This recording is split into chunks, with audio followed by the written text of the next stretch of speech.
আসলাম। আপনারা আমার চোখের নিচের আঘাত দেখে অনেকেই অনেক ধরনের কথা বলতেছেন।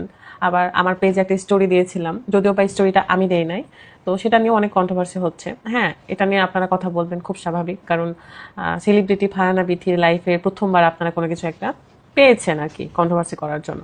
ঠিক আছে, প্রথমত এই আঘাতটা আমি পেয়েছি ঠিকই, কিন্তু এটা আমার হাজবেন্ড আমাকে দেয়নি। আমি কিন্তু বলি নাই যে আমার হাজবেন্ড আমাকে মারছে।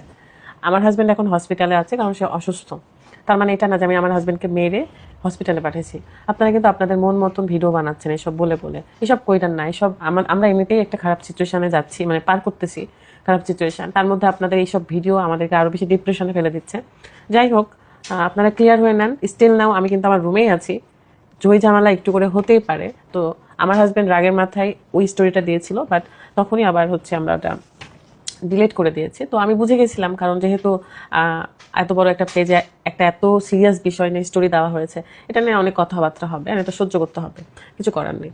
আর আপাতত আপনারা এসব নিয়ে ভিডিও কইলেন না, ঠিক আছে?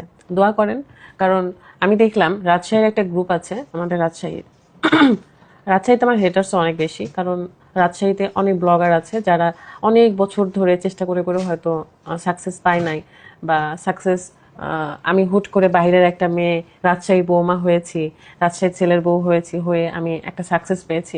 তো এটা নিয়ে আমার উপর অনেকের হয়তো হিংসা আছে, বা যেটাই থাকুক, সবার জন্য আমার ভালোবাসা থাকবে। তো একটা গ্রুপ আছে যে গ্রুপ কখনোই আমাদেরকে নিয়ে কখনোই পজিটিভ কথা বলেনি, কোনো দিনও না। আমি কখনোই তাদের কাছ থেকে কোনো সাপোর্ট পাই নাই রাজশাহীর এই গ্রুপটা থেকে। তো লিখেছে দেখলাম যে আম্বানির বউয়ের নাকি আম্বানির সাথে আম্বানির বউয়ের নাকি ঝামেলা হয়েছে। তো এটা কি সত্য নাকি মিথ্যা?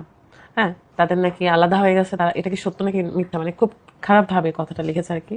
তো আমি তখন একটা জিনিস ভাবলাম যে কাছের মানুষরা, এটা তো আমার কাছেরই, কারণ আমি তো এই শহরেই থাকি, রাজশাহী শহরেই তো থাকি। কাছের মানুষরা কখনোই মানে আনন্দ দেখলে খুশি হয় না, কিন্তু কষ্ট দেখলে খুশি হয়।